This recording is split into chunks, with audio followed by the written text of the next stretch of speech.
s'il est sauvé, il doute. Oui, tu es peut-être né homosexuel, tu es peut-être né assassin, tu es peut-être né ceci ou cela, mais ce n'est plus question de naître et d'être condamné, c'est de recevoir le pouvoir de devenir enfant de Dieu. Amen. Le thème de ces mois, je pense que ça sera sur 2 mois, comme le pasteur nous a dit, de pouvoir rentrer dans cette maturité. 1 Corinthiens 13, 11 fait partie des versets de ce mois, donc gardez-les bien dans la tête. 1 Corinthiens 13 au verset 11 nous dit: lorsque j'étais enfant, je parlais comme un enfant. Je pensais et je raisonnais en enfant. Une fois devenu homme, je me suis défait de ce qui est propre à l'enfant.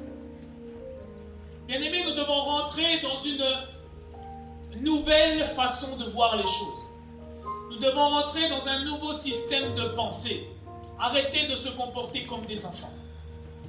Le monde aime qu'on ait des enfants car ils peuvent nous raconter n'importe quoi. Amen. Un enfant, il accepte n'importe quoi du monde. Mais Dieu nous demande d'avoir la maturité. Nous devons être matures. Amen. Vous êtes toujours là? Amen. Amen. La Bible encore nous dit dans Hébreux 5, 14, les adultes, quant à eux, prennent la nourriture solide. Pourquoi? Par la pratique, ils ont exercé leur faculté à distinguer ce qui est bien et ce qui est mal. La pratique aussi, c'est en raison de leur disposition. Amen. J'ai aimé cette explication. La disposition. Un adulte, il se met à disposition pour pouvoir manger une nourriture solide. Amen. Un enfant, il n'a pas besoin de disposition, c'est de la bouillie. Ça rentre tout seul. Ça ressort aussi tout seul. Amen. Mais la nourriture solide, tu dois te disposer. Tu prends peut-être un couteau, une fourchette. Tu dois avoir des dents. Tu dois manger d'une certaine façon, sinon tu peux t'étouffer. Donc, tu dois avoir une disposition. Amen. Amen. Est-ce que tu as envie de ça? Est-ce que ça t'intéresse la maturité ou pas? Amen. Amen. Amen. Est-ce que ça t'intéresse? Moi, je ne sais pas. Hein? Là, on va parler pour que les hommes et les femmes soient matures. Amen. Amen. Donc, sois attentif. Comme on voit dans la Bible, hein, le Saint-Esprit parle à l'esprit. Es-tu esprit? On a vu que c'est ça la maturité. La maturité dont le pasteur a reçu, c'est que maintenant nous ne soyons plus dans les religions ou dans les rassemblements d'hommes, mais que nous soyons des rassemblements d'esprit. Amen. Si l'Église est le corps du Christ, le Christ étant esprit, il faut que les membres du corps du Christ soient aussi esprit. Amen. Amen. Donc tu dois arriver maintenant dans cette maturité. Tu dois commencer à être un adulte. Tu dois commencer à exercer le Saint-Esprit qui vit en toi. Mais pour cela, tu dois réaliser. La maturité, c'est de réaliser qui tu es. Tu es Christ. Tu n'es pas un être humain. Tu es Christ. Les êtres humains ont une habitude et une façon de se comporter sur cette terre. Mais Christ a une autre façon et une autre attitude de se comporter sur cette terre. Es-tu mature en étant Christ ou es-tu immature en étant encore dans les choses du monde, dans les choses qui vont périr? Un enfant va s'attacher aux choses périssables, mais un adulte, quelqu'un de mature, va regarder loin. Amen. Un enfant, il ne sait pas pourquoi il va à l'école. L'adulte, il sait pourquoi son enfant il est à l'école. Il voit déjà plus loin. Et toi, qu'est-ce que tu vois? Qu'est-ce que tu vois ici? Des fois, on entend des gens qui sont en Christ, ils disent je ne veux pas trop m'engager, je ne veux pas faire ci. Je ne sais pas quel est ton but. Comment on t'a enseigné Christ? Comment on t'a expliqué les choses? Moi, je sais une chose, c'est que mon peuple périt faute de connaissance. Et que Dieu nous dit enseignez-leur. Amen.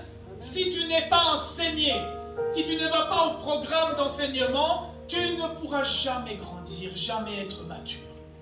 Et la Bible dit à tout vent, il va se lever une tempête et l'église va être vidée parce qu'il n'y a personne qui est stable. il n'y a personne qui est dans son fondement qui est Christ. Amen. Amen. J'essaye un petit peu de te réveiller parce que tu dois te réveiller. Tu dois faire violence maintenant dans ta vie. Amen. Amen. Vivre une fonction esprit dans un corps humain, c'est dur. Mais c'est possible par la grâce de Dieu. Maintenant, est-ce que toi, tu fais tes propres efforts ou est-ce que tu rentres dans la grâce de Dieu pour vivre maintenant en esprit? Si quelqu'un peut me lire Luc 10, 42. Vous connaissez bien cette histoire, mais Dieu m'a donné une explication spécifique pour ce verset. Et je sais que vous allez vous retrouver là-dedans. Luc 10, 42, celui qui a trouvé. Waouh, vous êtes coordonnés, il faudra choisir. Honneur aux dames. Mais une seule est nécessaire. Marie a choisi la bonne part. Elle ne lui sera pas enlevée. Tu peux commencer au 41, s'il te plaît? Jésus lui répondit, Marthe, Marthe, tu t'inquiètes et tu t'agites pour beaucoup de choses. Mais une seule est nécessaire. Marie a choisi la bonne part. Elle ne lui sera pas enlevée. Amen. Amen. Vous êtes retrouvés là-dedans? S'excite, on s'occupe à beaucoup de choses, on est plein de soucis. Et Marthe, elle allait embêter Jésus. Elle disait, mais Jésus, regarde les soucis que j'ai. Regarde toutes les activités que j'ai. Viens m'aider. Dieu m'a dit, la plupart des chrétiens, c'est Marthe. Vous êtes occupés. Et vous voulez que Dieu vienne dans vos occupations. Vous voulez que Jésus vienne au secours de vos occupations. Oh, je suis malade, viens. Oh, j'ai des difficultés financières, viens. Oh, mais comment je vais faire avec mes enfants? Un troisième enfant, comment je vais faire? Un cinquième enfant, comment je vais faire? Les difficultés, le Covid, les usines ferment, la crise, les ceci, les cela, qu'est-ce que je fais? Mais puis regarde, Manu, il est au pied de Jésus, mais viens m'aider, Manu, fais quelque chose, réagissez. Jésus dit, faites. Inquiétude, à tourner en rond, à se fatiguer. Oh mais Dieu ne doit pas exister, c'est pas possible. Non, non, non, non, ça ne peut pas se passer comme ça. Qu'est-ce que j'ai fait dans ma vie? Est-ce que c'est mes péchés qui bloquent Dieu? Ah, le truc classique de tout chrétien, mes péchés bloquent Dieu. Ah, non, mais qu'est-ce que je dois faire? Ah, il faut que je jeûne, ah, il faut que je prie. Ah non, mais Dieu ne peut pas m'exaucer. Ah, je suis impure, ah, je suis mauvaise. On va voir la réponse à tout ça aujourd'hui. Amen. Amen. C'est compliqué parce que c'est le nerf de la guerre de ce que je vais vous parler. Mon titre ce matin, c'est « Le salaire du péché, c'est la mort, mais... » 3 petits points. Le salaire du péché, c'est la mort, mais... 3 petits points. Une seule chose est nécessaire. Marie a choisi la bonne part. Tu t'excites? Tu cherches des choses? Ah non, je ne peux pas m'engager, il y a ça. Ah non, j'ai peur de ci. Non, mais regarde les difficultés. Ah, puis de toute façon, il faut bien mourir de quelque chose. Non, mais pourquoi? Mais je ne peux pas arrêter mes péchés. Non, ça c'est vrai, tu ne peux pas arrêter. Mais Marie, elle était comme nous tous. Amen. Mais Marie, elle a choisi d'aller au pied de Jésus. Elle ne s'est pas excitée. J'ai une autre histoire qui parle aussi de cela. Nombre 21, 4 à 9. La Bible nous dit dans le verset qu'on a lu avant, personne ne pourra enlever la part que Marie a choisie. Amen. Personne ne peut enlever, elle qui se tenait au pied de Jésus. Jésus lui dit, tout ce que je te donne, personne ne pourra te l'enlever. Parce que tu as choisi ce qui était nécessaire. Toi, tu es dans le nécessaire ou tu es dans le superficiel? Tu mets plus de temps à te préparer le matin qu'à prier, qu'à chercher le Seigneur. Tu t'occupes de ce qui n'est pas nécessaire. Et c'est au pied de Jésus qui est nécessaire. Marthe, elle criait, ma maison est dérangée. Il faut ranger. Tu vas chez la sœur, tu dis, oh ben, c'est pas propre chez elle. Mais elle a choisi la bonne part, elle est au pied de Jésus. Elle est toujours à l'église. Elle est toujours à enseigner. Elle évangélise dans la rue. Et ma foi, c'est un peu moins de temps pour la maison. Elle a choisi la chose qui était nécessaire. Parce que comme les pauvres, on les a tout le temps, la poussière et ta maison dérangée, tu l'auras tout le temps. Amen. La poussière et les choses dérangées, tu les auras tout le temps. Mais Jésus, il est là qu'une fois. Tu as qu'une vie et qu'un moyen d'être réconcilié. Amen. Vous avez Nombre 21, 4 à 9. Je vous parle depuis le 4, comme ça on voit le contexte. Ils partirent de la montagne de Hor par le chemin de la mer Rouge pour contourner le pays d'Édom.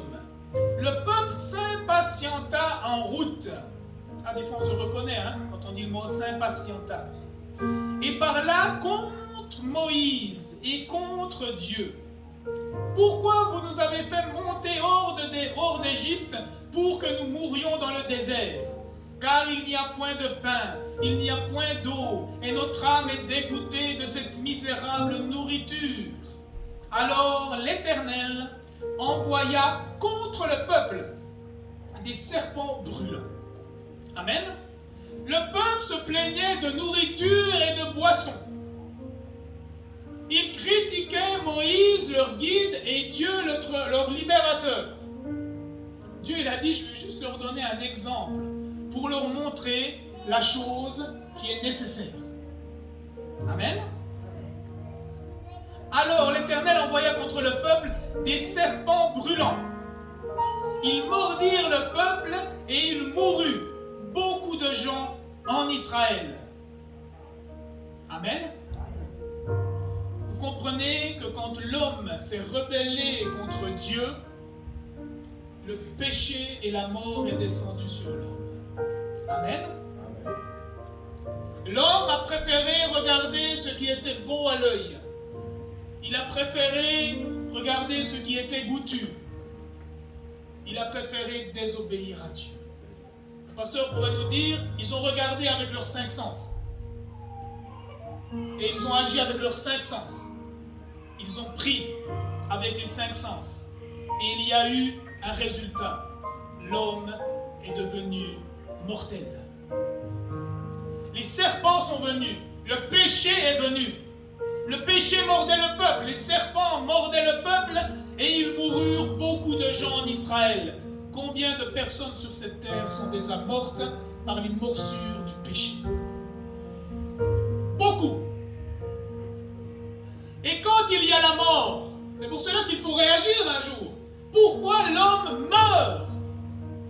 On se préoccupe de voyages, de passeports Covid, de vaccins, de sport, de réseaux sociaux. On se préoccupe de ça. Oui, l'ennemi a bien trouvé, il t'occupe. Et toi, tu ne te poses pas la question pourquoi l'homme meurt. On te parle de fatalité, il faut bien mourir un jour ou l'autre. C'est pas grave. Si, c'est grave. La mort, c'est grave. Parce que la mort, c'est pas naturel. La mort, c'est pas Dieu qui l'a créé. Ce que Dieu ne crée pas, c'est grave. La mort, c'est grave. Maintenant, j'en ai marre de souffrir, j'appelle la mort. Et on fait des piqûres aux gens pour qu'ils meurent. C'est pas grave, la mort. Vaut mieux la mort que la souffrance. Non, bien aimé. Vaut mieux la souffrance qui t'amène à la repentance que la facilité et la mort. Les conséquences sont trop graves. Les conséquences sont trop graves. La mort est trop grave. Le peuple alors vint à Moïse et dit, nous avons péché, car nous avons parlé contre l'Éternel et contre toi. Prie l'Éternel afin qu'il éloigne de nous ces serpents. Ça, c'est quand tu réalises que tu es mortel. Tu réalises que la façon dont tu vis n'est pas une bonne façon de vivre. Ça te mènera à rien du tout. Riche ou pauvre, tu meurs. Tu vois même ta richesse comme une saleté et tu te dis, mais ça sert à quoi? Que je sois riche ou que je sois pauvre, de toute façon, je vais mourir. Si vous lisez des témoignages de milliardaires, des Rothschild, qui avaient tout, le monde leur appartient même encore à l'heure actuelle.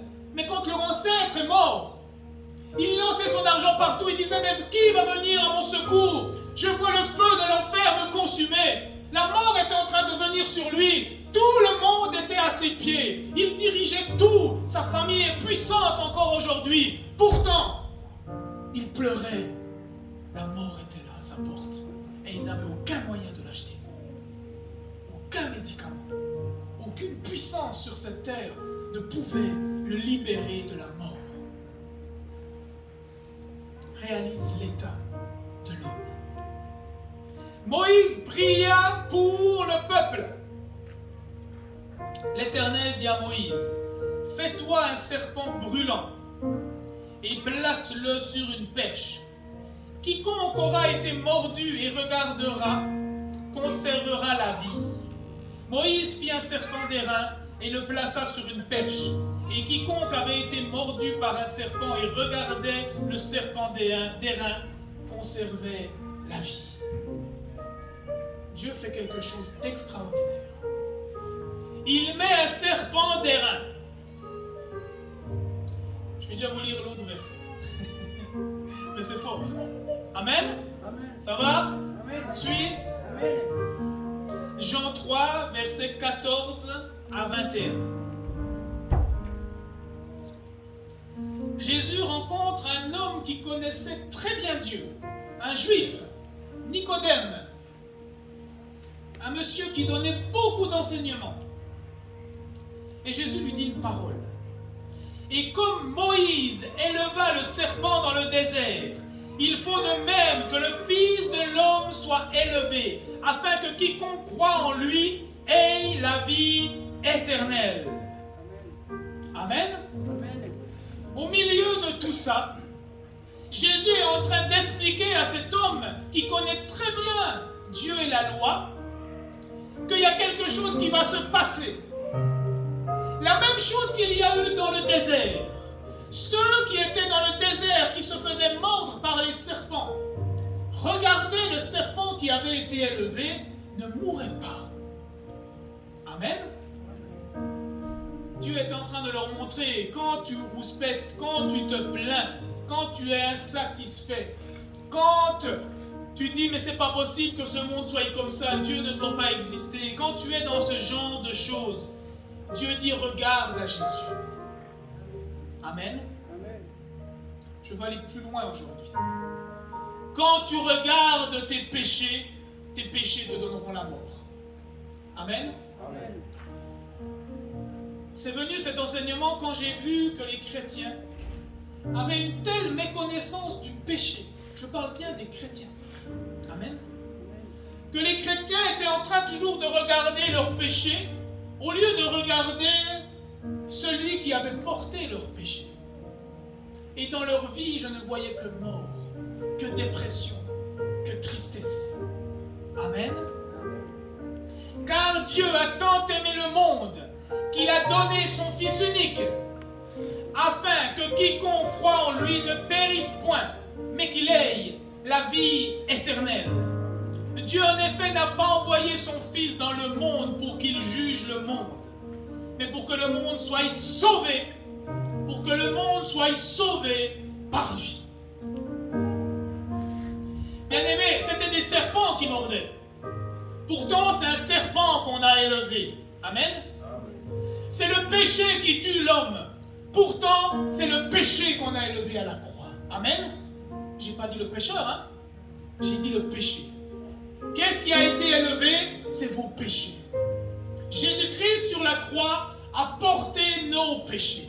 Jésus-Christ a porté vos péchés. Et celui qui regarde à la croix ne pourra plus mourir de ses péchés. Amen. Ça trouble les gens. Parce qu'on a tellement été habitué à ce mot péché. On est tellement habitué de vivre avec ce péché. Et malheureusement, les églises nous ont tellement parlé du péché. Oh, tes péchés t'empêchent de réussir. Tes péchés t'empêchent d'être guéri. Tes péchés t'empêchent ceci ou cela. Moi, ma question, c'est pourquoi Jésus est venu si tous tes péchés t'empêchent. Amen. Amen. Expliquez-moi qu'est-ce que Jésus est venu faire si tous tes péchés t'empêchent. Amen. Amen. Ça fait 4-5 ans, je me bats avec ça. J'ai remis les gants, je remonte sur le ring et je redétruis tout ce qui s'élève contre la connaissance de la parole de Dieu. Et on va voir une multitude de versets bibliques.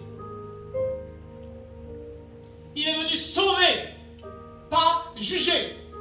Eh bien aimé, si Dieu nous jugerait, personne ne serait sauvé.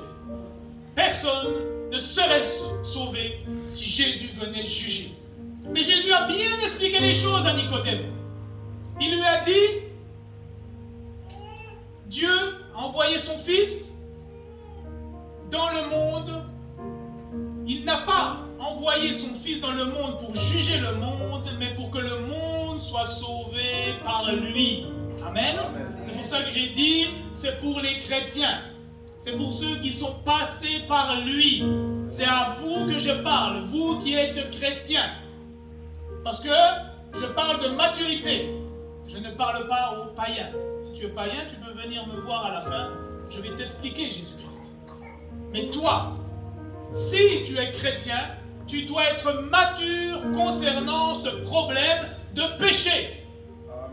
C'est le message que doit donner l'Église, mais l'Église est plus ignorante que les païens en ce qui concerne le péché. Tu parles à un pécheur, tu lui dis que s'il accepte Jésus, il est sauvé, il le croit. Tu parles à un chrétien, tu lui demandes s'il est sauvé, il doute. Quelle maturité on a face à face vis-à-vis du péché. Bien-aimés, nous sommes sauvés. J'ai parlé à une sœur et ça a bouleversé sa vie, alors je vous redis cette phrase-là. Pour que Jésus soit ton Seigneur, il doit déjà être ton Sauveur. Beaucoup cherchent que Jésus soit leur Seigneur, mais ils ne l'ont même pas reçu comme Sauveur. Ils ne savent même pas qu'ils sont sauvés par ce Jésus-Christ, mais ils veulent qu'il devienne leur Seigneur. Tu ne connais même pas la personne à qui tu veux te soumettre. Cette personne à qui tu te soumets t'a sauvé. T'as pas jugé. Toi, tu es sous ce Seigneur et tu te juges encore. Oh, mais je ne peux pas chanter, j'ai fait un péché. Oh, mais je ne peux pas conduire la prière, j'ai fait un péché. Mais Dieu le sait bien. C'est pour cela qu'il a donné Jésus-Christ. Amen. Si tu pouvais accomplir quelque chose par toi. Ah, je n'ai pas noté ce verset. On va le retrouver. On foule la grâce si on pense que la loi peut faire quelque chose dans notre vie et nous amener à salut. On foule la grâce. Celui qui croit qu'il est sauvé est aligné avec Dieu. Celui qui doute est aligné avec l'Antéchrist. Amen. Amen. Maintenant, j'ai très bien dit au départ, hein, il n'y a pas de tiède. Amen. Et ce jugement, c'est quoi? C'est que la lumière est venue dans le monde. Les hommes ont préféré les ténèbres à la lumière parce que les œuvres étaient mauvaises. Les gens ont peur de dire qu'ils sont pécheurs. Ils ont peur de dire qu'ils sont homosexuels. Ils ont peur de dire qu'ils sont drogués. Ils ont peur de dire qu'ils sont assassins.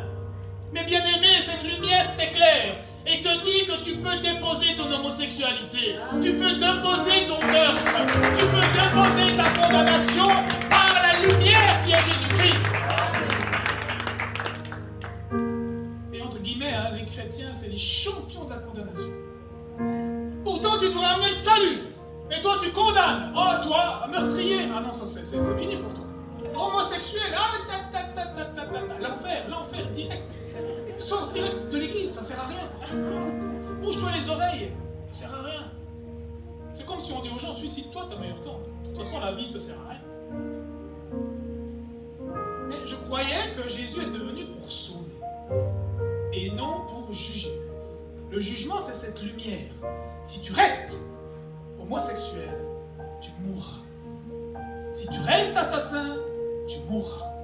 Si tu restes menteur, tu mourras. Si tu restes voleur, tu mourras. La lumière te dit que c'est pas bien ce que tu fais.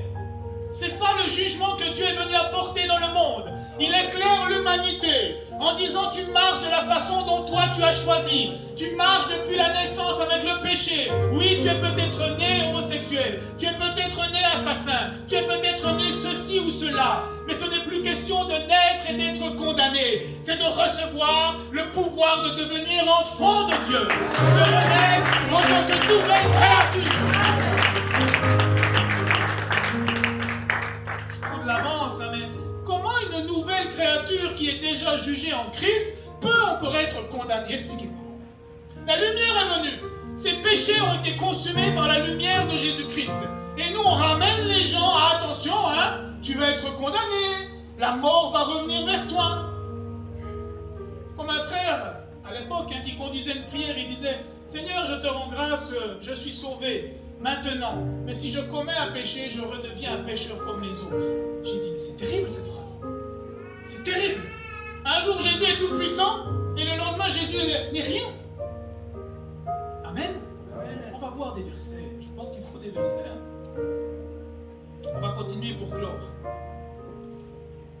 Car quiconque fait le mal est la lumière, et ne vient point à la lumière de peur que ses œuvres soient dévoilées. Mais celui qui agit selon la vérité vient à la lumière, afin que ses œuvres soient manifestées, parce qu'elles sont faites en Dieu. Amen. Abandonnons nos ténèbres. Les morsures du serpent donnent la mort, mais la mort du Seigneur donne la vie. En regardant le serpent, pour que le serpent n'ait aucun pouvoir. Quand tu regardes Jésus, quand tu regardes à la croix, le péché n'a aucun pouvoir. Amen. Avançons vite, Romains 6, 17, 18. Mais Dieu soit loué. Si autrefois vous étiez esclaves du péché, vous avez maintenant obéi de tout votre cœur à l'enseignement fondamental auquel vous avez été soumis. Et à présent, affranchis du péché, vous êtes devenus esclaves de la justice. Amen. Quand tu reçois ce message, quand tu le crois de tout ton cœur, tu es affranchi du péché. Amen. Tu es affranchi du péché. Affranchi, qu'est-ce que ça veut dire? Rendre libre quelqu'un. Amen. Maintenant, tous ces versets qu'on va lire, j'aimerais bien que vous les étudiez bien. Vous qui pensez encore que le péché peut nous condamner, est-ce que c'est marqué qu'une fois libre, Dieu ne nous rend pas libres? Amen. On est affranchi du péché. Mais on dit non, celui qui pêche va aller en enfer. Mais si on est affranchi du péché, est-ce qu'un chrétien est encore soumis à cette loi? Amen. Vous comprenez bien ce que j'essaye de vous dire? C'est pas moi, c'est la Bible. On a lu. Affranchi du péché, ça veut dire rendre libre quelqu'un. Se libérer d'une contrainte. La contrainte du péché, Dieu nous en a libérés. S'en débarrasser. Il nous a débarrassés du péché. Affranchi du péché veut dire il nous a débarrassés du péché. Se disant d'un esclave qui est libéré par son maître. Amen. C'est-à-dire que quand tu acceptes Jésus, le diable, lui qui t'avait rendu esclave du péché, il est obligé de te libérer. Amen.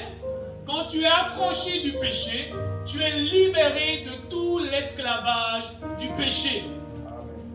Allons encore, il y en a plein. Colossiens 2, 13. Je sais que ceux qui font les affermissements avec moi, c'est déjà acquis et connu. Donc si vous n'avez pas fait les affermissements, après les vacances, on recommence à zéro avec une nouvelle classe. Alors venez. Vous qui êtes sur vos chaises à vous poser des questions, tout cela, on a le temps calme d'expliquer. Zoé, on comprend bien? C'est bien? Même Zoé est contente.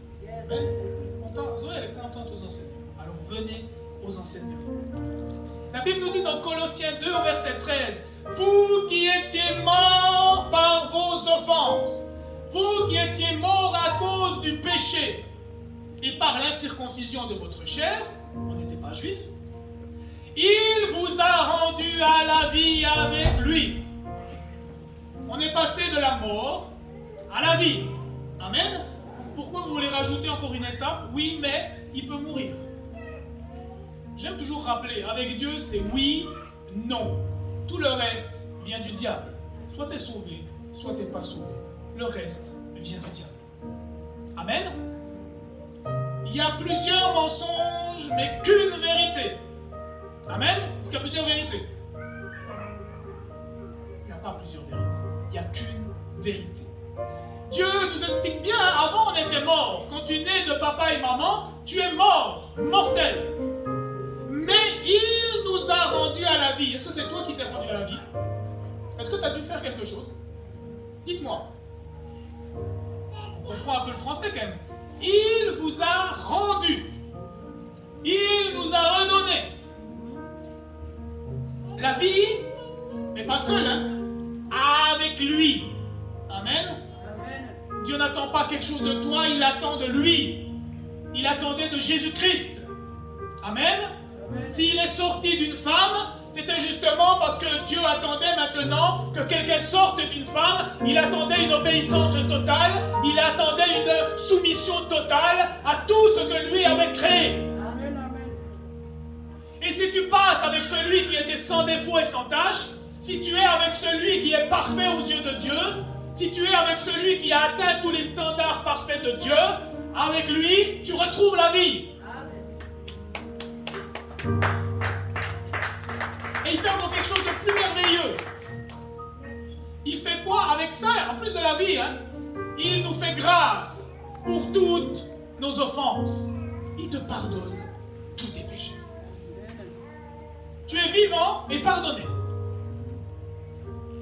Quand tu vois ça, hein, je me demande, est-ce que tu l'as vraiment reçu comme sauveur? Tu cherches à plaire, tu cherches à être serviteur, tu cherches qu'il soit ton Seigneur. Mais je crois bien que des fois, tu ne l'as même pas reçu comme sauveur. Si tu ne l'as pas reçu comme sauveur, il ne peut pas devenir ton Seigneur. Faisons grâce pour toutes nos offenses. Il y a des S hein, partout. À tout, à nos, il y a des S. Donc c'est du pluriel. Hein? Donc tout.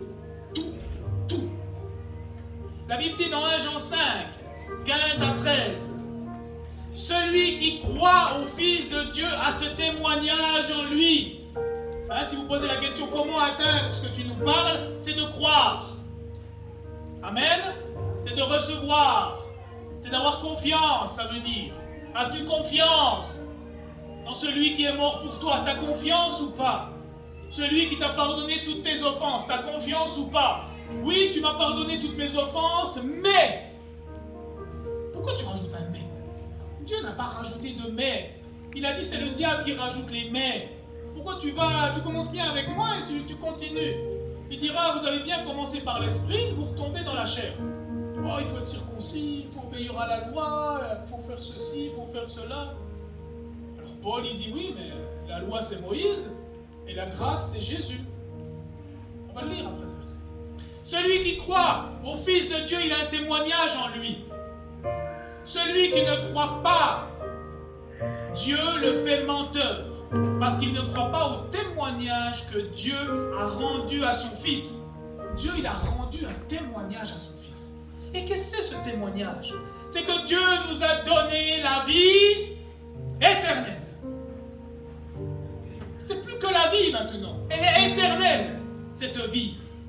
Et que cette vie est dans son Fils. Celui qui a le Fils a la vie éternelle. Celui qui n'a pas le Fils n'a pas la vie. Point. La question que tu dois te poser fondamentalement et puis après arrêter, c'est est-ce que je l'ai ou pas? Mais celui qui l'a a la vie éternelle.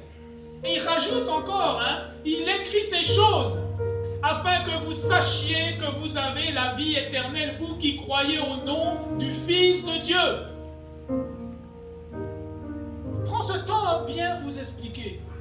Mais nous, on a bien pris le temps de bien douter. Mais qui vous avez? Vous lisez vous avez les mêmes versets dans vos Bibles? Bien là, je me suis fait tromper. J'ai acheté une Bible satanique que je me suis fait avoir. Amen. Il me dit, si j'ai le Fils, j'ai la vie, non? Celui qui n'a pas le Fils n'a pas la vie.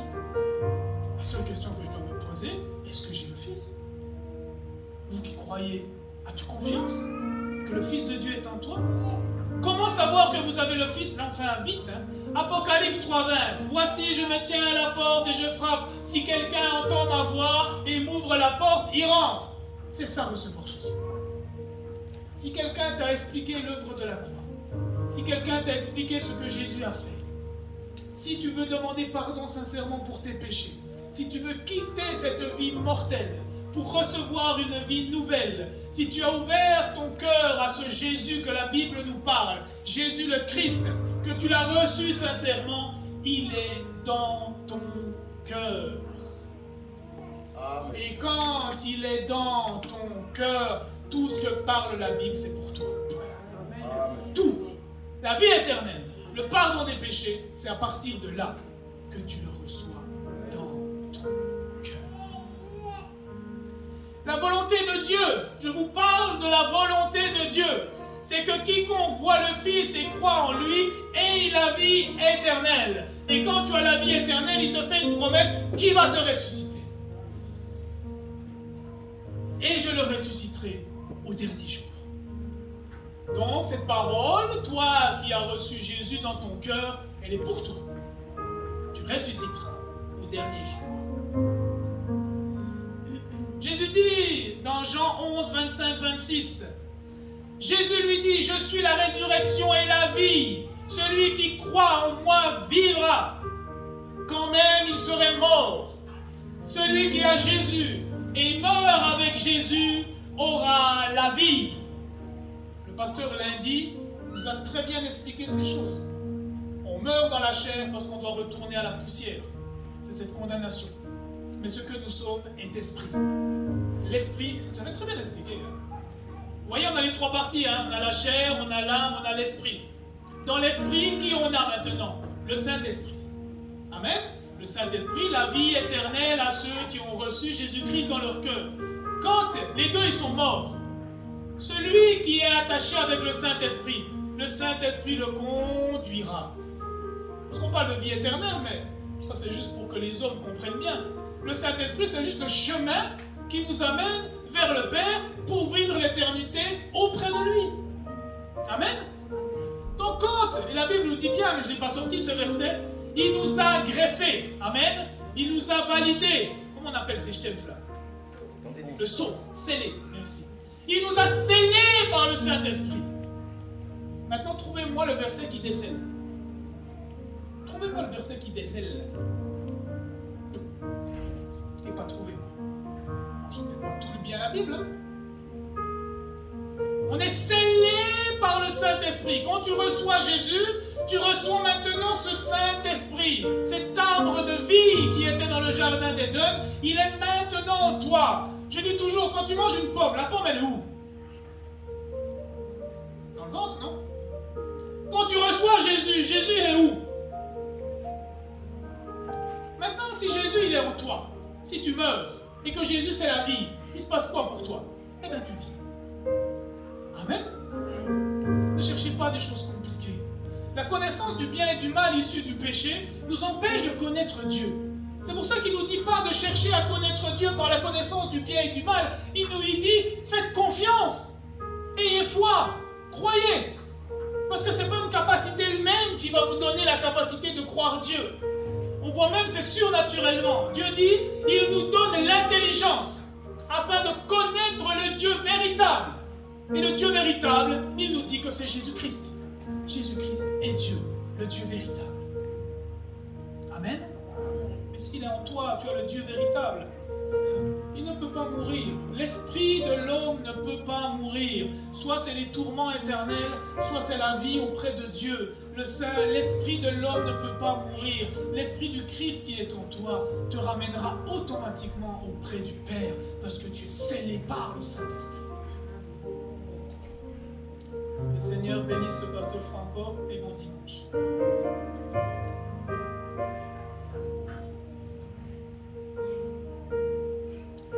Nous avons changé de nature. C'est ça qu'il faut comprendre.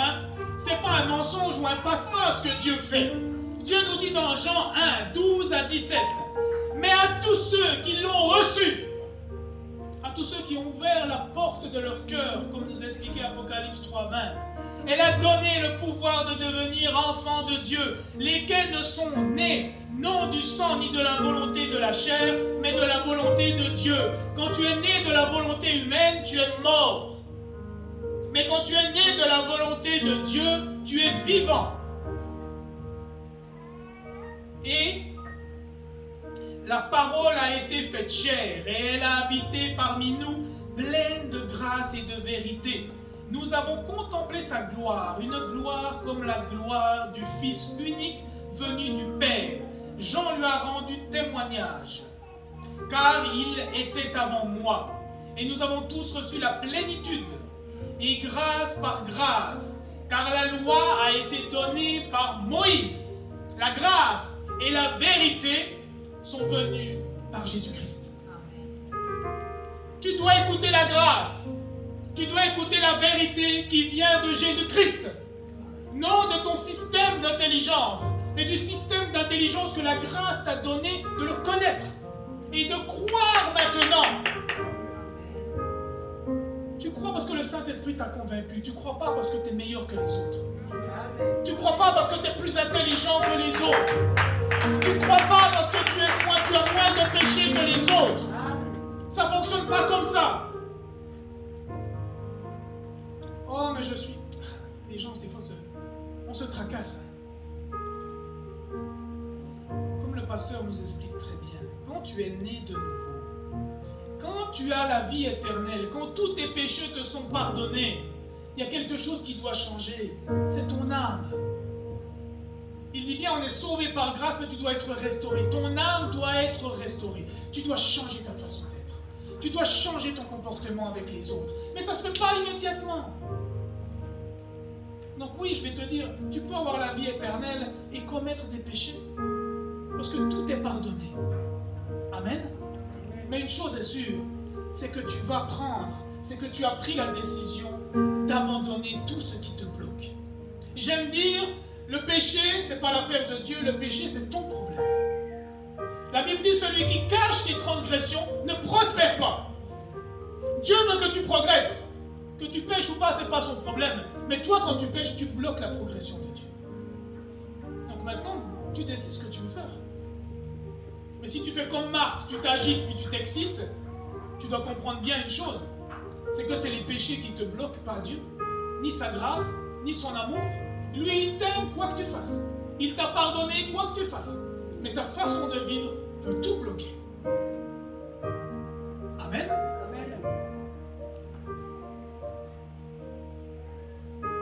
Dieu nous donne la vie avec abondance, on en a déjà parlé. Si quelqu'un est en Christ, vous connaissez tout, hein, tous, 2 Corinthiens 5, 17. Si quelqu'un est en Christ, il est une nouvelle créature. Les choses anciennes sont passées. La mort, les péchés, les circonstances du péché, c'est passé. Amen. Votre problème, c'est que vous allez être bloqué si vous continuez à pécher, mais que le salut et la grâce sont quand même pour vous. Amen. Je vois tant de chrétiens se condamner par le péché. Amen. Arrêtez de vous condamner. Recevez-le comme sauveur. Et marchez maintenant dans la transformation. Attachez-vous aux enseignements. Persévérez dans la prière. Persévérez dans les enseignements. Persévérez dans la fraction du pain. Persévérez, grandissez, devenez mature dans la vie chrétienne. Amen. Ce qu'on faisait les bêtises quand on était enfant, on ne les fait plus maintenant. Amen. S'il n'y a pas de changement dans la personne, il est un menteur, il n'a pas accepté Jésus.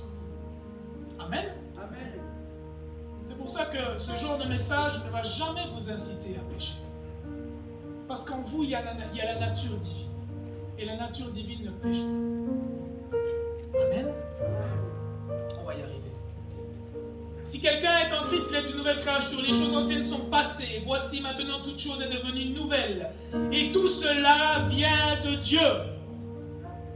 C'est pas parce que vous allez arrêter des péchés que Dieu va vous faire quelque chose.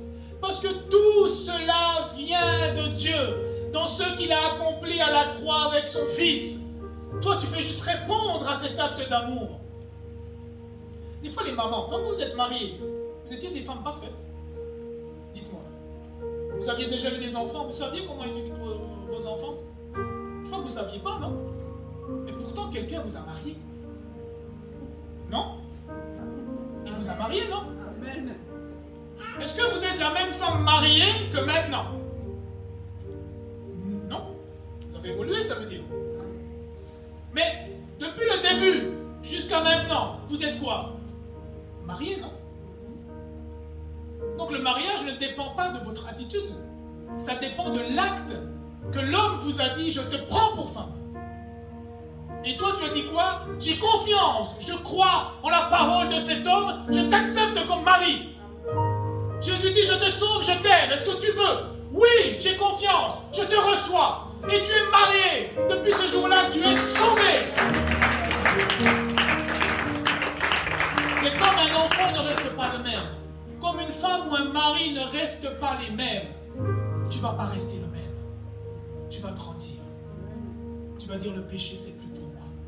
Je suis de stature royale. Je ne suis plus esclave du péché. Je suis esclave de la sainteté de Dieu.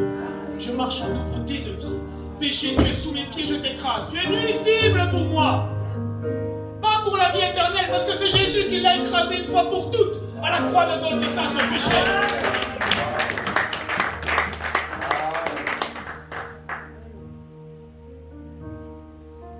Et regardez, Romains 6, 23.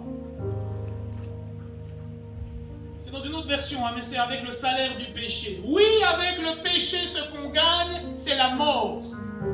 Mais avec Dieu, ce qu'on reçoit gratuitement, c'est la vie avec lui pour toujours, en union avec le Seigneur Jésus-Christ, notre Seigneur. Lisez la Bible, vous verrez qu'il y a beaucoup plus de versets qui veulent vous convaincre que si tu as confiance, tu es sauvé, que d'abandonner tes péchés.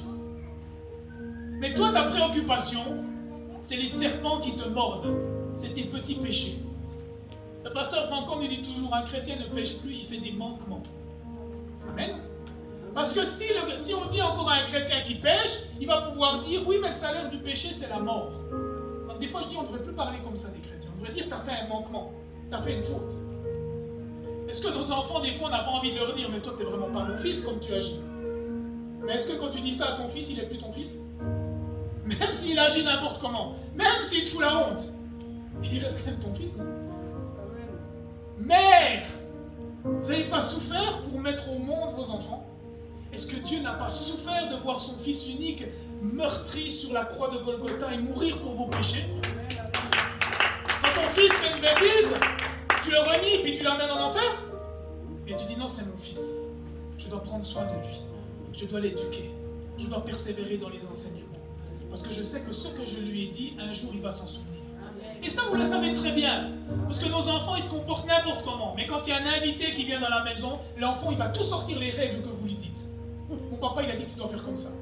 Moi, je regarde mes enfants, puis je leur dis, mais toi, tu n'arrives pas à l'appliquer, mais tu demandes aux autres qu'ils le fassent. Donc vous voyez que ça reste. Mais même s'il n'obéit pas au commandement, il reste mes fils, il reste mes filles. Même si vous faites un manquement, même si vous tombez, même si vous n'êtes pas parfait, c'est normal. Parce qu'il n'y en a qu'un qui a été parfait, c'est Jésus-Christ. Il n'y en a qu'un qui a été parfait. Je sais que ce message ne va pas vous inciter à pécher. Je vais retrouver juste encore un verset.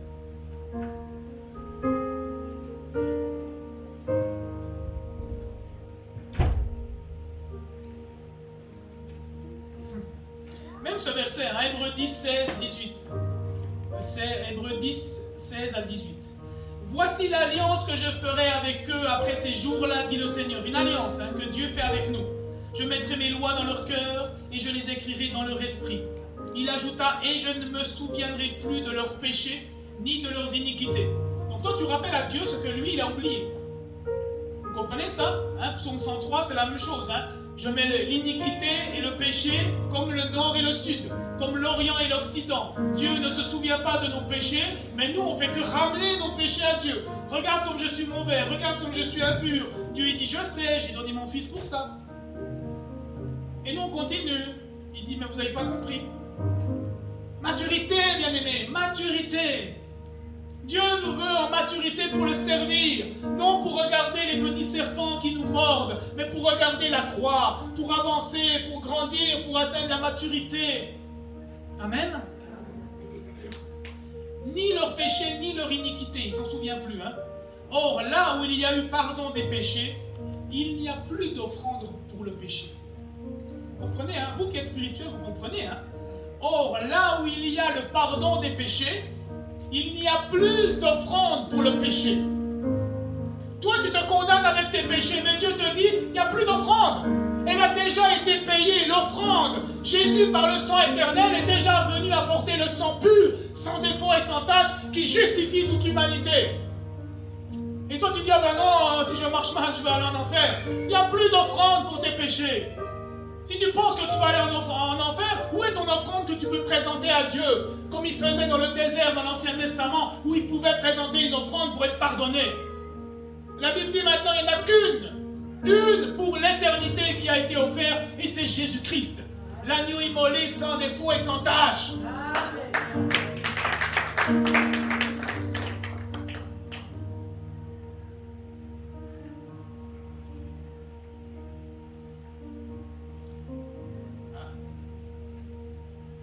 Je cherche des fois ailleurs. Je vais vite vous lire quand même ce verset que tous les baptisés ont lu ça. Nous, Romains 6,4. Nous avons donc été ensevelis avec lui par le baptême, par la mort, afin que comme Christ a été ressuscité d'entre les morts, par la gloire du Père, ainsi nous aussi, nous marchions en nouveauté de vie. Amen. Je vais un petit peu plus loin. Car si nous avons été identifiés avec lui dans la ressemblance de sa mort, nous le serons donc aussi dans la ressemblance de sa résurrection, sachant ceci, que notre vieil homme, la nature du péché, a été crucifié avec lui. Pourquoi? Afin que le corps du péché soit annulé. Amen. Pour que nous ne servions plus le péché, car celui qui est mort est justifié du péché. Amen. Amen. C'est tous des versets que vous connaissez. Amen. Amen. Mourez au péché. Je termine, désolé du temps, mais je vais vraiment vous donner ce dernier verset. Car si, et ainsi, car si nous avons été unis avec lui par une mort semblable à la sienne, nous le serons aussi par une résurrection semblable à la sienne. Comprenons donc que l'homme que nous étions autrefois a été crucifié avec Christ. Le baptême, c'est tu crucifies cette vieille nature qui méritait la condamnation, tu la crucifies avec Christ, c'est-à-dire elle passe au jugement. Sylvain est jugé le jour de son baptême, parce que je m'identifie à la mort en Christ. Sylvain meurt, c'est une nouvelle personne qui vit, c'est le Christ. Amen.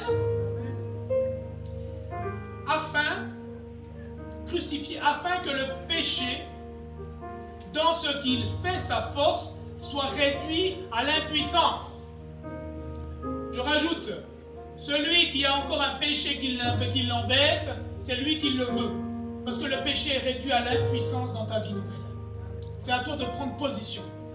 Cigarette, c'est plus pour moi, dans le nom de Jésus. En tant que nouvelle créature, tu ne peux plus vivre comme ça. Amen. Et que nous ne soyons plus esclaves du péché, car celui qui est mort a été déclaré juste. Il n'a plus à répondre du péché. C'est fort dans cette version, c'est le semeur. Il n'a plus à répondre du péché.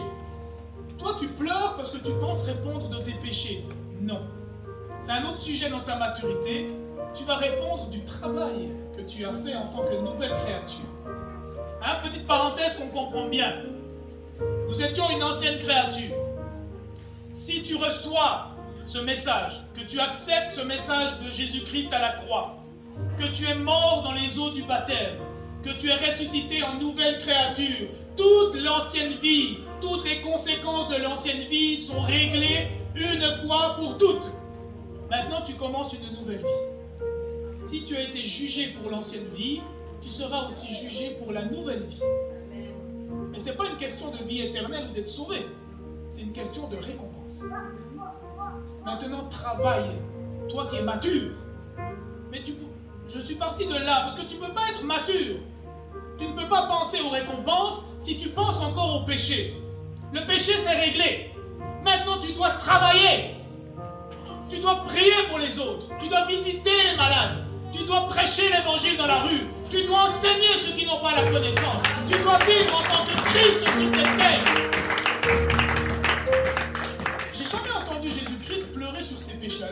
Amen. Je n'ai jamais, certes, hein, on a vu, il a transpiré du sang, mais des fois, il n'y a pas tellement l'explication. Vous voyez, lui, ce qu'il regardait, c'était l'objectif.